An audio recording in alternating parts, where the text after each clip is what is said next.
22 ధర్మశాస్త్రాలు ఉన్నాయండి, మీరు నమ్ముతారు లేదు. నేను 6 సంవత్సరాలు పరిశోధన చేసి చెప్పాను. 22 ధర్మశాస్త్రాల్లో కనీసం ఒక్క ధర్మశాస్త్రంలో శూద్రుల పట్ల, దళితుల పట్ల మంచిగా రాశారేమని అనుకుంటే ఒక చోట కూడా లేదు. ఎంత దారుణంగా వాళ్ళని దూషించారంటే, వాళ్ళ నీడ తాగితే పాపం, వాళ్ళు కుండలో తాగి నీళ్లు, ఎంగిలి నీళ్లు తాగితే మీరు ఆ నీళ్లు కడుపులో ఉండగా చచ్చిపోతే మీరు నరకానికి వెళ్ళిపోతారు. మీరు తెలియక పొరపాటున వాళ్ళ కుండలో నీళ్లు తాగితే మీరు వాంతి చూపిమంటారా?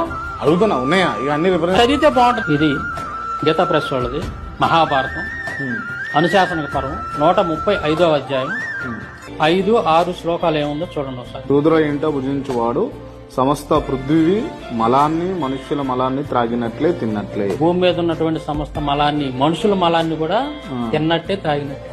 శూద్రుడు చదువు చెప్పవరు.